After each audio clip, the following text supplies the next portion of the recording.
Kali ini kita akan membahas sebuah kisah tragis yang terjadi di Sintang yang sayangnya merenggut nyawa 3 orang anak.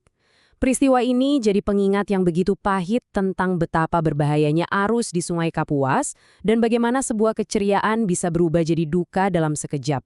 Jadi ceritanya gini, semua ini berawal dari sore yang biasa aja. Ada 4 orang anak yang lagi asyik bermain dan berenang di pinggir sungai, ya seperti yang mungkin sering mereka lakukan. Sebuah hari yang seharusnya penuh canda tawa, tapi nyatanya berakhir menjadi duka yang mendalam bagi keluarga dan juga masyarakat di sana.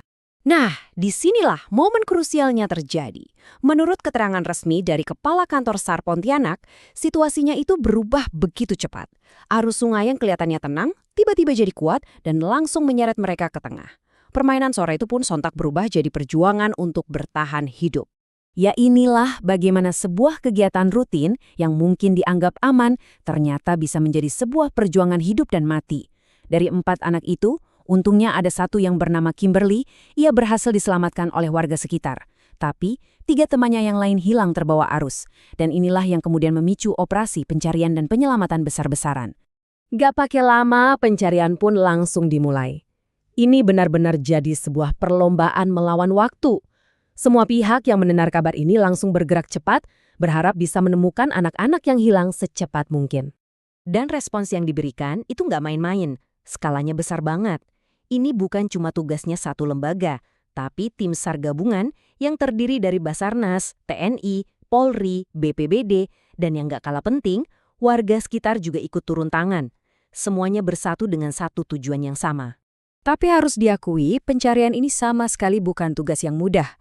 Tim SAR harus berhadapan langsung dengan arus Sungai Kapuas yang memang terkenal deras dan penuh risiko.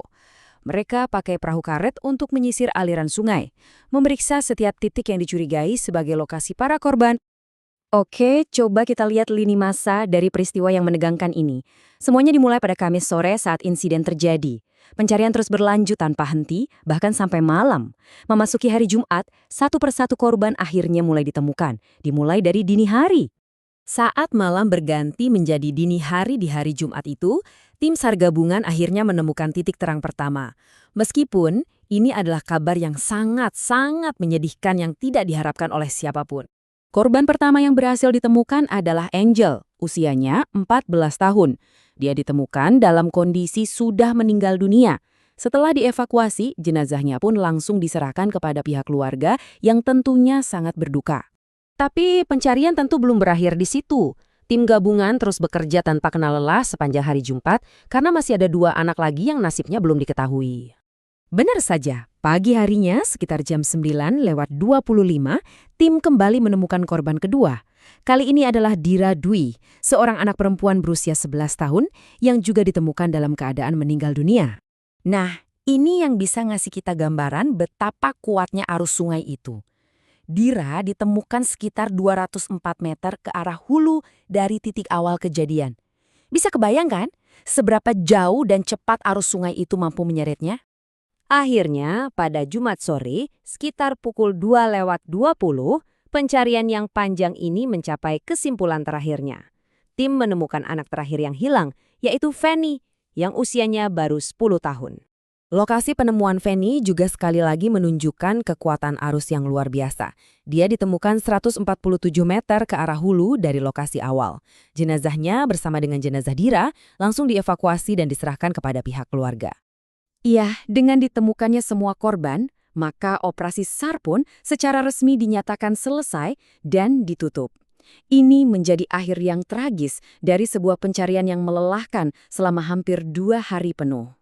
Dari tragedi yang memilukan ini, tentu ada sebuah pesan yang sangat penting dan juga mendesak untuk kita semua, terutama bagi kita yang tinggal atau sering beraktivitas di dekat perairan.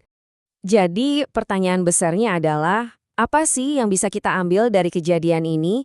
Apa pelajaran utamanya supaya hal-hal seperti ini nggak perlu terulang lagi di kemudian hari? Dan inilah inti pesannya, yang datang langsung dari Kepala Kantor SAR. Imbauan ini bukan sekedar saran biasa ya, tapi sebuah permohonan yang sungguh-sungguh agar pengawasan orang tua ditingkatkan. Karena risiko bermain di sungai itu nyata dan sangat-sangat tinggi. Jadi kesimpulannya inilah 3 hal yang harus selalu kita ingat. Pertama, selalu awasi anak-anak saat berada di dekat air. Kedua, waspadai arus kuat, bahkan di tempat yang kita pikir sudah kita kenal baik.